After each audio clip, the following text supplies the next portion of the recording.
Initial Assessment bagian 1. Langkah pertama, kita harus memastikan aman diri, aman lingkungan, dan aman pasien. Pertama-tama, kita harus memakai handscreen terlebih dahulu sebelum melakukan tindakan.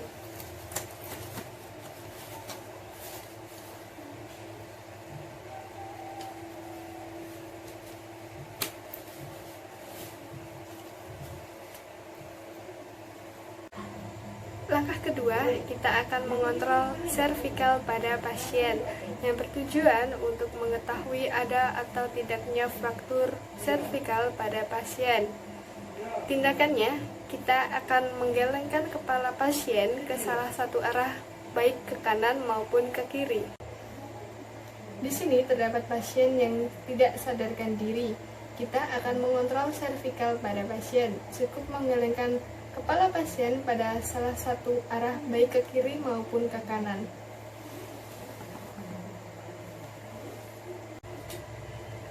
Dari pemeriksaan yang sudah dilakukan tadi, dapat diketahui bahwa tidak terdapat fraktur servikal pada pasien. Breathing. Pertama yang dilakukan adalah melihat kondisi pasien, sesak nafas, ada pernafasan cuping hidung, dan berapa pernafasan per menit. Setelah dilihat pernafasan pasien mengalami sesak nafas dan pernafasan pasien 40 kali per menit. Lalu tindakannya diberikan oksigen non-breathing meds untuk mengurangi sesak nafas pasien. Setelah itu kita melihat juga tanda-tanda dan gejala lain melalui IPPA. Yang pertama, inspeksi.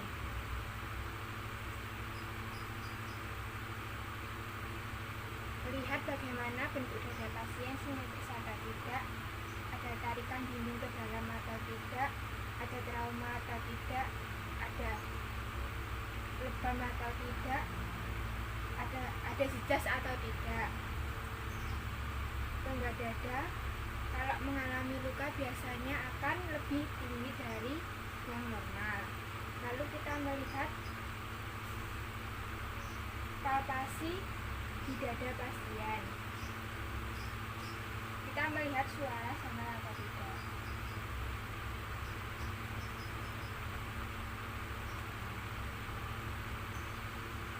Suara dada pasien sonor dan itu normal. Jika hipersonor, berarti di dalam dada pasien ada gelembung udara. Lalu kita auskultasi, mendengar suara dari tempat yang sehat ke tempat yang sakit.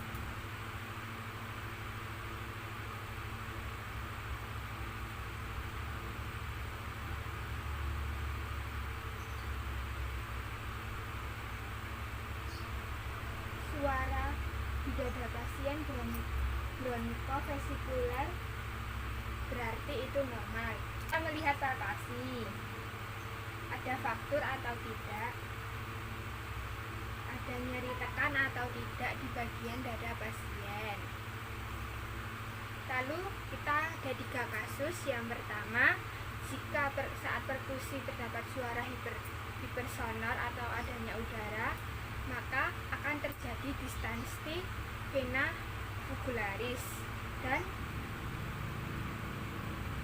trakea terdorong ke daerah yang sakit. Berarti kalau daerah kanan maka trakea akan ke kanan, jika daerah yang kiri maka trakea akan ke kiri. Maka lakukan needle thoracosintesis di sela iga kedua. Di bagian iga kedua akan dilakukan needle thoracosintesis. Setelah dilakukan itu kita akan evaluasi pasien dan tindakan itu dapat membuat sesak nafas berkurang menjadi 27 kali per menit. Lalu kasus yang kedua, terdapat luka di bagian kiri pasien. Lalu kita akan mengalami pemasangan kasa 3 sisi.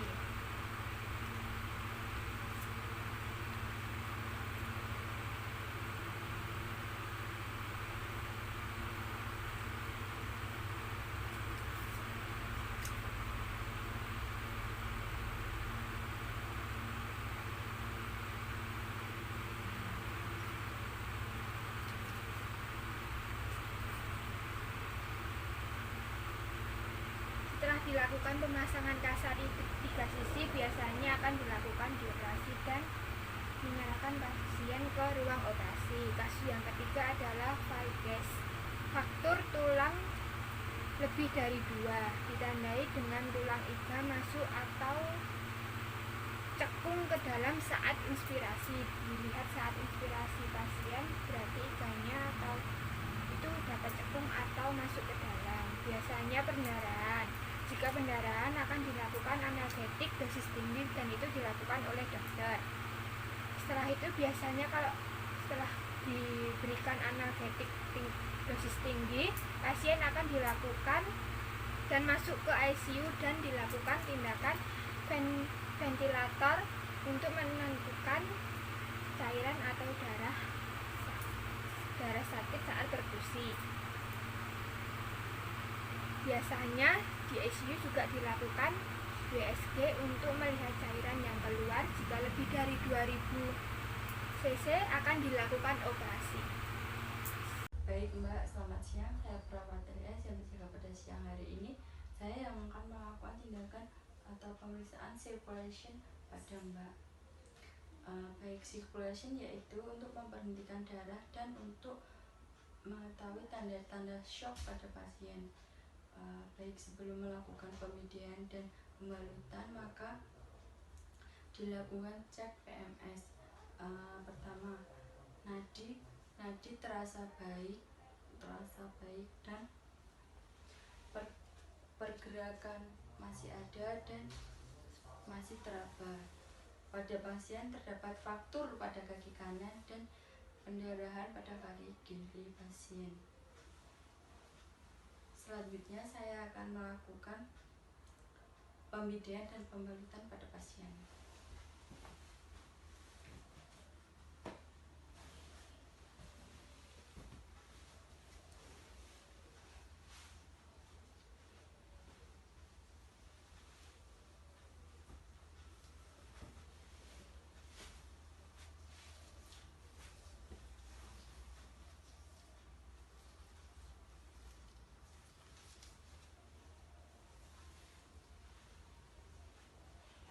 Baik, setelah melakukan pemindaian dan pembalutan pada pasien, awasi tanda-tanda shock pada pasien dengan mengetahui denyut nadi.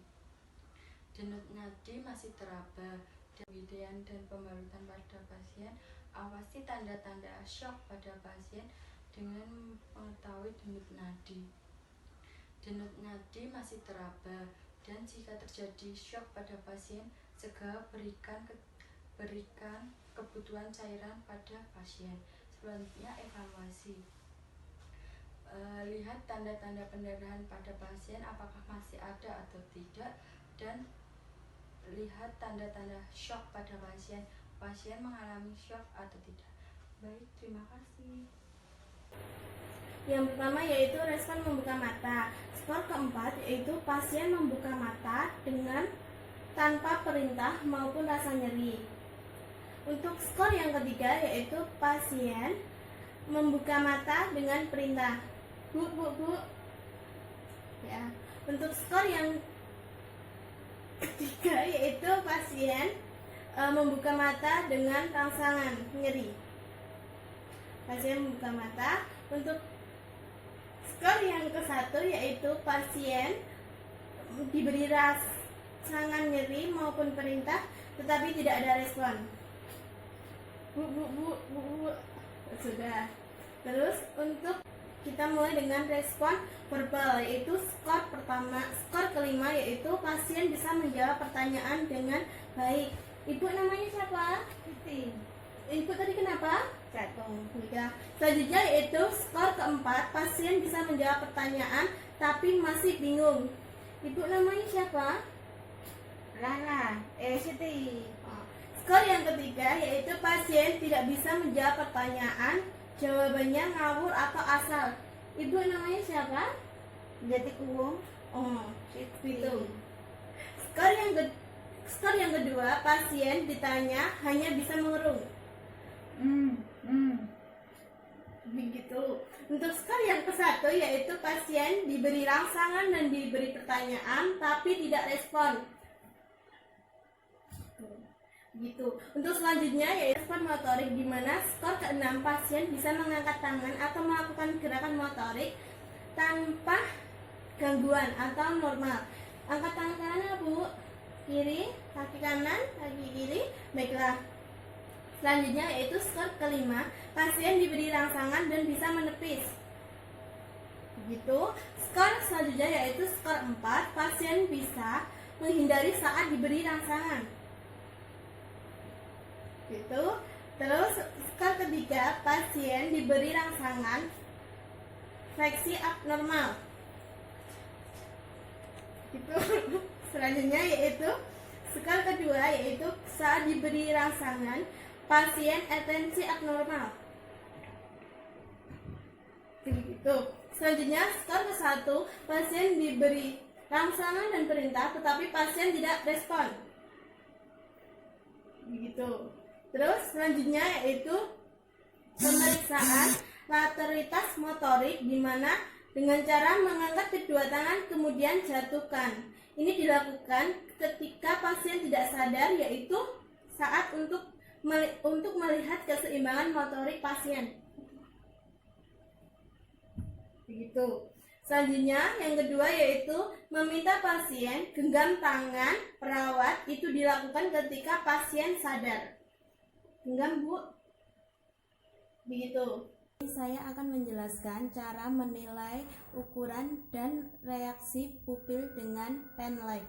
Yang pertama, dasar teorinya yaitu refleks pada mata, yaitu reaksi mata terhadap rangsangan dan terjadi di luar kesadaran. Tujuannya itu untuk melakukan tindakan pengecekan menilai ukuran pen light pada pupil, yaitu untuk mengetahui adanya reaksi pupil pada akomodasi dan konvergensi terhadap stimulasi cahaya yang masuk ke mata dengan memperhatikan refleks penglihatan. Alat yang digunakan yaitu satu buah senter atau flashlight. Jalan percobaannya yaitu yang pertama, subjek percobaan disuruh melihat ke tempat yang terang, kemudian disuruh menutup matanya.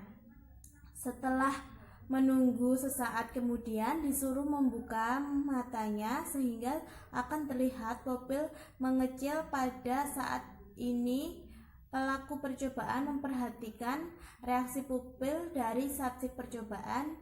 Pada reaksi ini terjadi refleks, yaitu digunakan sebagai refleks pupil. Yang kedua yaitu subjek percobaan disuruh melihat ke tempat yang terang dengan satu mata ditutup dengan tangan. Kelihatan bahwa pupil membesar, yang lain membesar walaupun cahaya tak berubah. Pelaku percobaan memperhatikan reaksi pupil subjek percobaan saat mata subjek percobaan masih ditutup dan saat mata yang ditutup dibuka. Kelihatan bahwa pupil mata yang lain mengecil lagi walaupun cahaya tidak berubah. Pelaku percobaan melihat reaksi pupil dari mata yang tidak ditutup dan dari mata yang telah dibuka, sehingga terjadi refleks pupil yang konsen. Bagian yang kelima adalah exposure, yaitu kita lakukan lagi pemeriksaan dari kepala, leher, wajah, dada, perut yang meliputi inspeksi, palpasi, auskultasi, dan perkusi. Lalu selanjutnya kita lakukan pemeriksaan genitalia, pemeriksaan ekstremitas atas, pemeriksaan ekstremitas bawah. Maka dari itu nanti akan ditemukan hasil untuk pemeriksaan selanjutnya.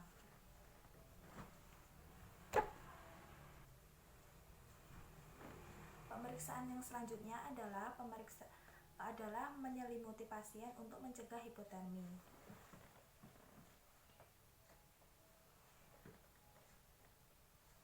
Di sini saya akan menjelaskan sedikit tentang cara pemasangan kateter pada pasien. Yang pertama adalah mengkaji pasien, yaitu dengan cara menanyakan nama pasien dan alamat pasien. Setelah itu kita persiapkan alatnya. Alatnya yang pertama adalah bak instrumen steril, berisi 1 pasang sarung steril, duk steril, bola kapas atau spons kaca, 1 buah pinset anatomis. Yang kedua adalah kateter sesuai ukurannya. Yang ketiga adalah kantong urin. Yang keempat adalah spuit yang telah diisi dengan larutan aqueous untuk mengembangkan balon pada kateter. Yang kelima adalah jeli atau pelumasnya. Yang keenam adalah gunting dan plester. Yang ketujuh adalah larutan pembersih antiseptik dalam sebuah kom. Yang ke-8 adalah korentang dan tempatnya. Yang ke-9 adalah kantong sampah atau bengkok. Yang ke-10 adalah kom dengan air yang berisi dengan air hangat. Yang selanjutnya adalah handuk mandi. Tahap selanjutnya adalah persiapan pasien dan lingkungannya, yaitu memberikan privasi pada pasien dengan cara menutup ruangannya. Yang kedua adalah menjelaskan pemasangan kateter atau tujuannya. Yang selanjutnya adalah prosedurnya. Yang ketiga adalah atur posisi pasien. Selanjutnya adalah prosedur pelaksanaannya. Yang pertama adalah cuci tangan. Yang kedua adalah membuka bak instrumen dan buka alat dalam kemasan ke dalam bak instrumen dengan teknik steril. Yang ketiga adalah tuangkan jeli pada kasa steril. Yang keempat adalah pakai sarung tangan steril. Yang kelima adalah bersihkan genitalia. Untuk perempuan, kita membersihkannya dengan kapas sublimat menggunakan pinset dengan cara tangan non-dominan. Perawat membuka vulva, kemudian dominan memegang pinset dan mengambil kapas sublimat. Selanjutnya membersihkan dari labia mayora dari atas ke bawah, memutar. Kemudian labia minora dan klitoris dengan cara yang sama, yaitu memutar dari atas ke bawah. Lalu kapas yang telah dipakai dibuang ke dalam bengkok. Lakukan sampai genitalia benar-benar bersih. Setelah itu letakkan pinset pada bengkok.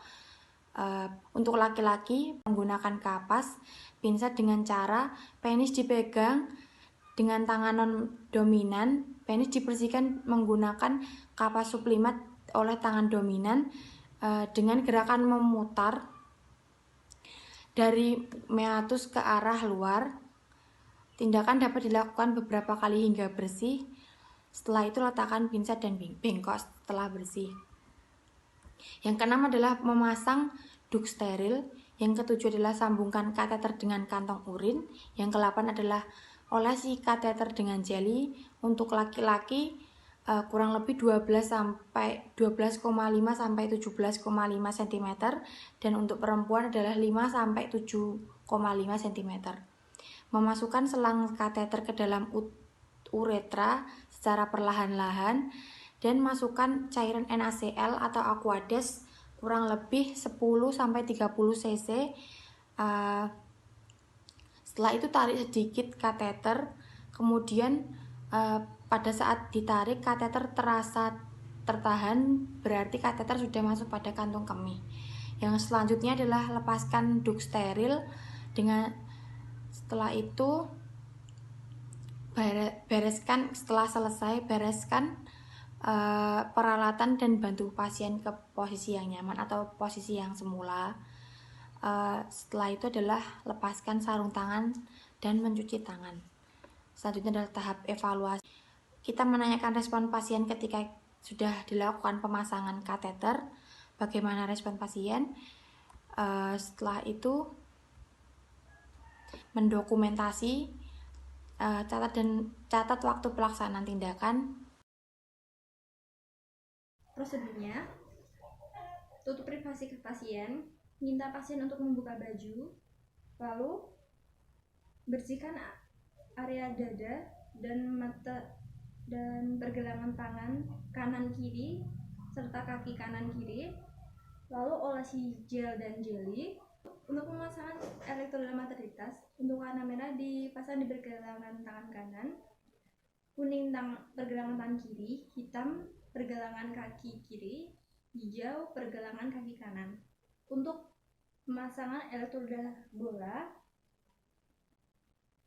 P1 pada interkostal keempat garis spektrum kanan, jadi diraba dadanya, maaf ya Bu,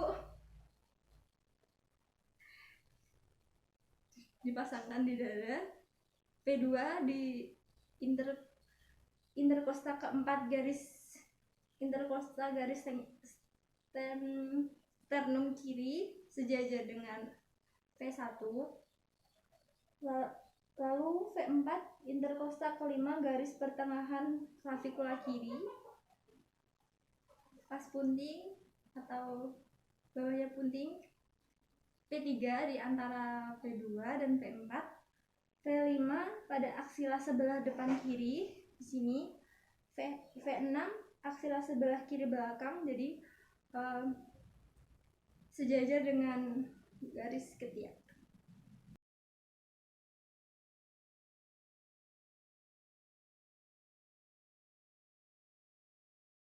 Prosedurnya, tutup privasi klien, bersihkan area hidung klien jika ada kotoran, lalu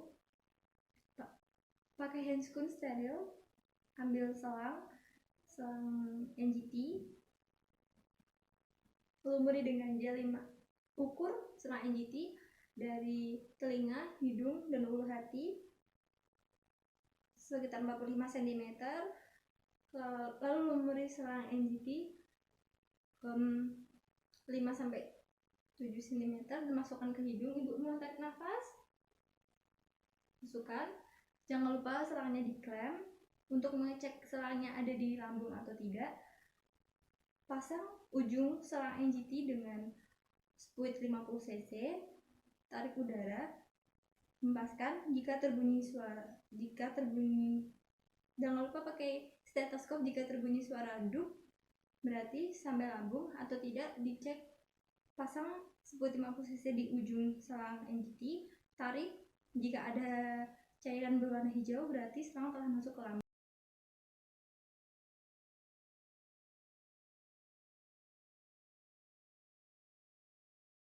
Lalu tutup privasi pasien, posisikan pasien dorsal recumbens seperti ini.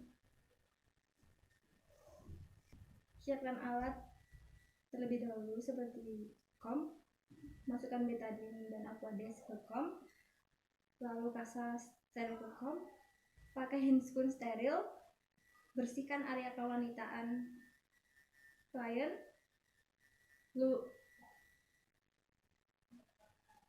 letakkan, ambil selang kateter, lalu flumasi 5-7 cm. Terlebih dahulu selang kateter diklem atau langsung disambungkan ke urin bag yang sudah dicantolkan pada tempat tidur pasien. Lalu masukkan selang kateter ke area kewanitaan klien. Setelah masuk dan urin sudah mengalir, langsung kunci dengan aquades dengan menggunakan spuit 50 cc. Setelah selesai, plester di area pangkal paha klien, lalu akhiri.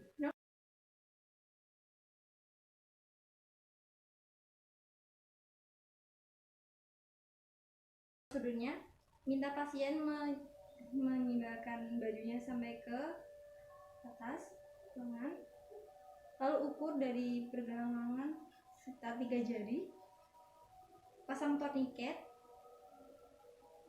pasien suruh menggenggam, bersihkan dengan alkohol 1 kali saja, masuk, ambil darah pasien 45 derajat, lalu turunkan sejajar dengan aliran darah pasien, tarik darah sampai 3 cc, dan setelah selesai dep dengan alkohol swab yang lain agar darah pasien tidak keluar kemana-mana. Lepas torniket seperti ini selama 3 menit, lalu taruh darah di tabung vagutainer.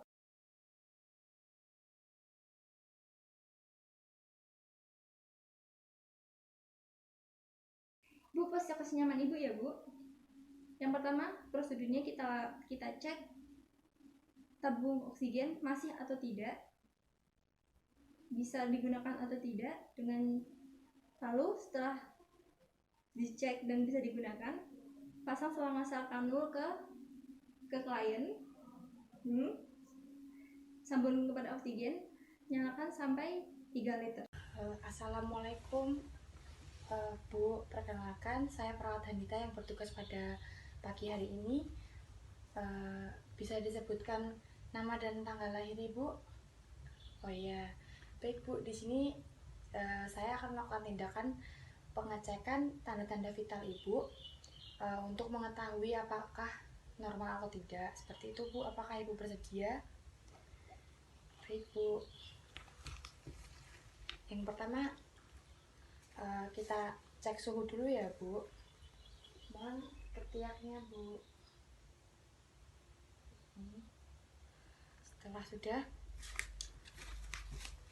ditensi dulu ya Bu.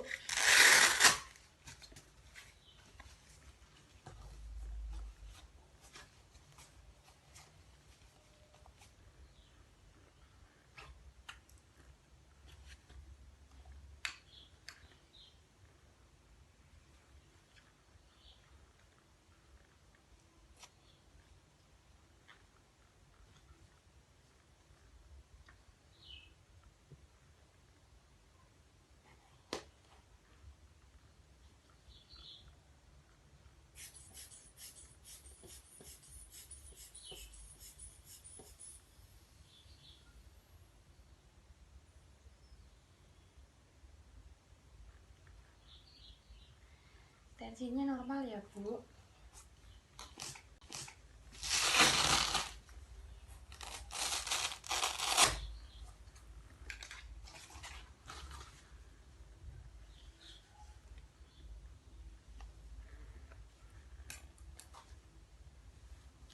Suhu tubuhnya juga normal 36,6 ya Bu. Selanjutnya adalah nadi ya Bu. Dilakukan selama 1 menit.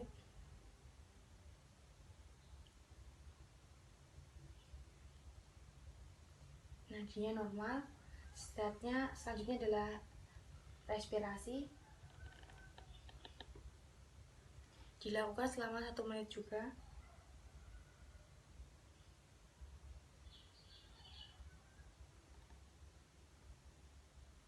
Perkenalkan, saya perawat Francisca yang bertugas pada siang hari ini.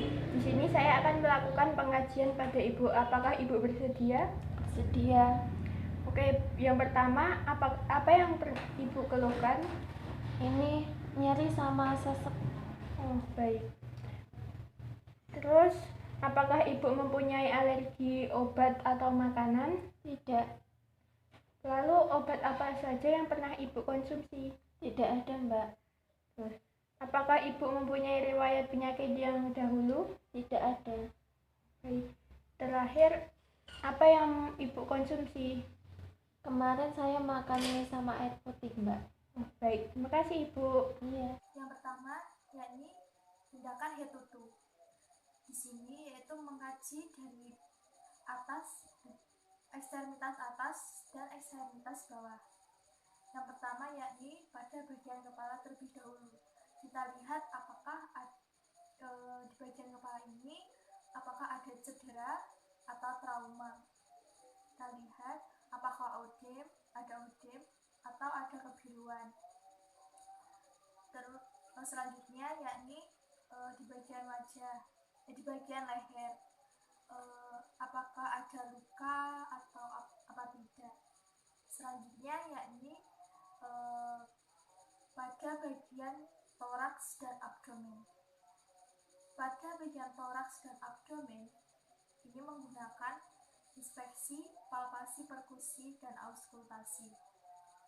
Kita lihat pada bagian toraks terlebih dahulu, apakah ada luka atau lebam atau ada trauma di bagian dada.